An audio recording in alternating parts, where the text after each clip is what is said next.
Wallace has been one-on-one with JT Tuimoloau, the Ohio State's best pass rusher, one of the best teams in the country.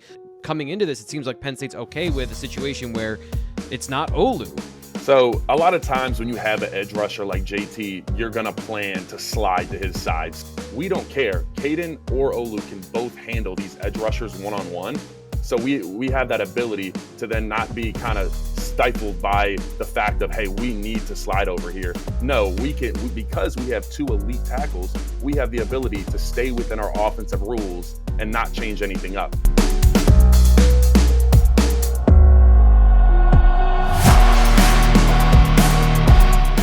Very excited to bring you more offensive line film breakdown with Landon Tengwall here in T. Frank's film room.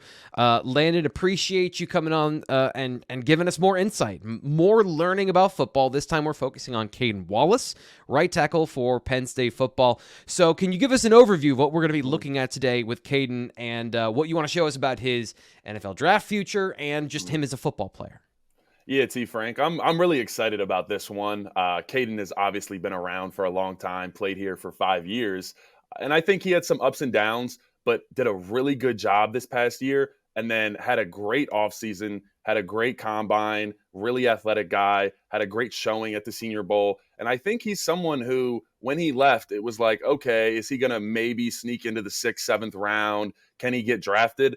And now some teams are starting to look at this guy as, hey, this could be a later day 2 guy, round 3, that type of deal, because of what the progression that he has shown, from the past seasons to this past season, but then also what he's done in this offseason to really elevate that draft stock.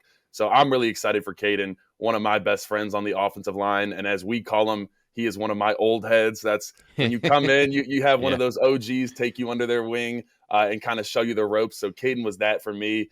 So I'm really excited to take everybody, give them a glimpse of what Caedan Wallace is. So we're going to start out with some pass game, get into some run game, and then we'll look at a couple things that Caedan can improve on. And as well, there's some clips in there that we're going to break down as far as scheme, as far as offensive line play, and how we can fix certain things that break down on the offensive line. All right, so let's get into it. I think this is against Illinois to start a pass rep. So tell us what you see here. Yeah, so first thing is, we talked about last time, the offensive line is sliding to the left here. So Caedan and Vanga here are locked on their man. They know that they have no help. So first things first, this is something that Caedan does really well is I've talked about before. He takes the width out of the rusher. So instead of setting very vertical and giving that end a lot of space, he sets out. And so you see really quickly, he pretty much gives him no room to set up any type of move. He is right on him. Instead of, you see on the other side how Olu had someone dropping. He's a lot more vertical and straight back, while Caedan is more out and at the D end. So he's taking that width out of the rush and not giving that D end a lot of space to create a move or set up any type of move. Does the alignment here by the defense affect that, where you've got, you've got 3 interior defenders and 2 outside rushers? Does the alignment of that or anybody else affect how they want to use those different sets? Well, a lot of time when you have 5 guys up like this, it is essentially going to be a man-on-man, because you have 5 guys against 5 offensive linemen, 5 defensive linemen versus 5 O-linemen. So a lot of times you actually end up getting vertical there, and we'll see this a little bit later, and it's something that Caedan needs to work on, is actually working on that vertical set. But a lot of times you want to get vertical because out of those 5 down fronts, the defense will run a lot of pressures, a lot of games where they're running twists, they're running stunts. And getting vertical kind of allows you to see everything a little bit more clearly and gives you a little more time and distance to then react, communicate with the rest of offensive line, something like, hey, he's coming, get off, and you push your man off to the next guy, that type of thing. So you will switch up your sets based on that front.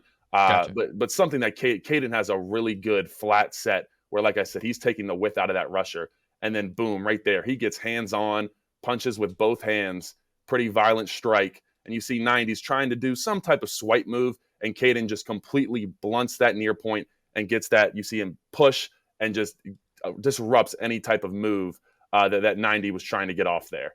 So I think this is just – oh, go ahead. No, go ahead. Yeah, I think this is just a good, clear clip to show He is solid in pass pro. He can get out, and he has a good strike. So let's get to the next one and see what we got here. Ohio State, and we're going to be looking over here on the right side. You mentioned JT Tuimoloau. So pretty good pass rusher here. What do you see on this clip? Yeah, this is one of the elite pass rushers in all of college football. First off, right away, I think he's really patient, which he does a good job. If you look at the last clip, that defensive end was a lot wider in the setup. But right here, he's a lot tighter to Caedan. So Caedan doesn't jump out of his set, meaning he doesn't fly out to the right, or if you're looking at it like this, to the left.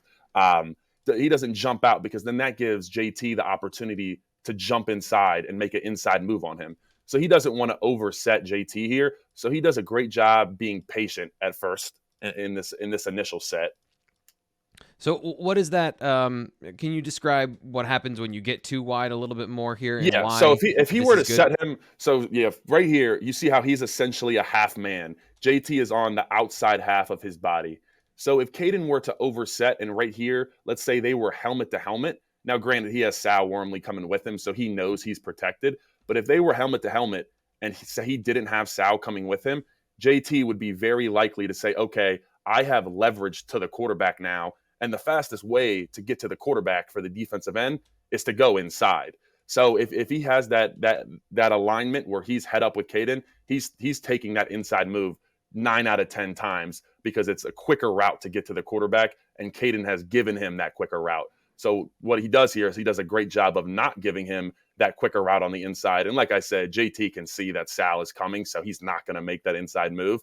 Is that what he's trying to do here? Because he takes a step inside. Is that just a natural first step, or is he trying to set up that inside out I think he's sort of situation? Yeah, I think he's trying to set up a little inside out and get Caedan to react, maybe post down, and then it's easier to bend that edge if you get him posting down and then go back outside.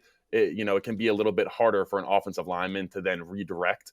So he's trying to set up some type of jab, cross, but Caedan has long arms, and so once again, it does a really good job of just throwing those hands, creating that separation right there that you see, and doesn't. So now JT can't really do much once he gets the hands on. And one thing I want you to see here is he has both hands on for a second there. So he has both hands on, and then takes that right hand off, that outside hand, because and what that does for Caedan is it allows him not to lean.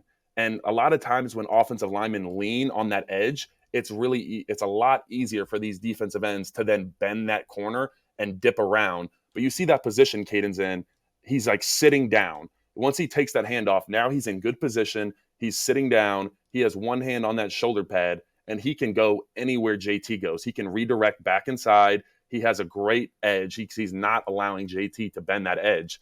And then one thing that I like a lot that Caedan is very good at is now JT says, okay, I have no other moves. I'm going to turn this into a bull rush. I'm going to put all my weight into Caedan. And Caedan says, all right, that's fine. Boom. And this is what we call a trap by an offensive lineman. He traps that inside hand that JT has on Caedan's pec and swipes it down. And when a defensive lineman has all their weight into an offensive lineman and you swipe that hand, they're going to go down every single time. So he swipes. It's kicking out the pillar. They're using you as something to lean against with their weight, where they can get more power than they would normally would. So then when you kick out they're not literally kick out their knee, but then they just the support they have is gone. Absolutely. And then so he does a great job trapping that arm. Like you said, all that weight is into Caedan, and Caedan feels that. Boom, trap it. And I do not like the call here from the ref. You'll see a flag fly in here in a second. I think it's the angle that he saw Caedan do the trap at. But in my opinion, very, very bad call from the ref. Sometimes it looks like he's pulling him down, but he's really snatching him down. So I wasn't a fan of that, but I wanted to put this clip in here to show Caedan has a great understanding of the weight distribution of that defensive end and feeling that power where it's at. And that's very important for offensive linemen, because you need to be able to feel that weight. If you can almost start to anticipate it and feel, okay, this guy's weight is starting to shift. He's going to make an inside move, or he's going to make a spin move, that type of thing. And in this case, he feels all that weight press into him, and he goes, I know he has no leg to stand on without me, essentially, like you spoke to, that pillar mindset, knock that pillar out, and he's going down. So Caedan does a great job here with his hands, with his set, being patient, and then feeling that weight and saying, all right, I'm going to take you down because you're putting all that weight into me. All right, we've got another one. I want to ask you about something in a little bit, but let's get on to the next clip and see him go up against Tuimoloau again. What do you see here on this? Yeah. I don't know if this is a quick game, but it obviously he's one-on-one here. Right. So this is the offensive line on this play knows that Drew's going to he's going to catch the snap, and it's 1-2 out, and he's throwing that ball. So once again, we talked about taking that width out of the rusher, and that's what he does here really well, because the only thing that JT can really do to disrupt this pass is if he can get hands up. And Caedan doesn't necessarily know that the ball is going over to his side, but he wants to get hands on JT instantly, so JT doesn't have that ability to jump up and block the ball. Hold up. We've seen this play from JT Tuimoloau. This is the touchdown play where he batted a ball up in the air and caught it. And Caedan Wallace was not in that game 2 years ago. So we're seeing literally the same play and the effect of Caedan Wallace being in the game to prevent that in this play. Absolutely a great point, T. Frank. And what Bryce Effner did, not to throw my man out there, I love Bryce. He's doing a great job out in the corporate world now. He's balling. But he went and actually tried to cut JT on this play, meaning he jumped down and tried to cut his knees out. And JT was so athletic, he pushed off Bryce, jumped up, caught the ball, and touchdown. And we all know how the rest of that game went. Hey, it's T. Frank. Thanks for watching. Make sure you subscribe to Blue White Illustrated here on the YouTube channel so you don't miss any more of our breakdowns with Landon on Penn State's class of 2024 players and more. More to come on that angle. But if you want the full 45-ish minute conversation and film study, check out BlueWhiteIllustrated.com where you'll get the full T. Frank's film room. Link is in the description below.